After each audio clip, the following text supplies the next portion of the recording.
எஸ்டேட்டில் ரொம்ப தண்ணி இருக்கிற ஏரியா தாங்க அதிகம். அங்கங்கே ஆறு, ஓடை அந்த மாதிரி போயிட்டே இருக்கும். ஏன்னா அதுக்கு தகுந்த மாதிரி மழையும் பெஞ்சிட்டு இருக்குது இல்லையா? ஓரளவுக்கு இப்போ மழையெல்லாம் செட்டில் ஆயிடுச்சு. இதுக்கப்புறம் கண்டினியூ மழை இருக்காது. அப்பப்போ மட்டும்தான் மழை பெய்யும். இது வந்து நான் வீடியோ அப்லோட் பண்ணுற இடம் ஆல்ரெடி உங்களுக்கு காட்டியிருந்தேன். இன்றைக்கி வந்து அந்த ஆற்றோட ஆப்போசிட் சைட்லேருந்து தான் வீடியோ எடுத்திருக்கேன். யோஜி தங்கனுக்குள்ளே போன உடனே அம்மா மீன் பிடிக்கலாமா அப்படின்னு சொன்னான். நீ இறங்காதடா, நீ நின்று பார்த்துட்டு அம்மாவாவது இறங்குறேன்னு சொல்லிட்டு இறங்கி அதில் மீனே பிடிக்க முடியலங்க.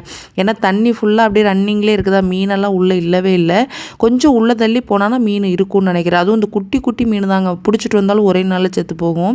இந்த கொலை குப்பையெல்லாம் இருக்குல்ல, அதுக்கு பின்னாடி தான் துவைக்கிற இடம் இருக்குது. நல்லா வட்ட வட்ட கல் இருக்கும். கம்பளி பெட்ஷீட்டு துணியெல்லாம் அலசுறதுக்கு நல்லா இருக்குங்க.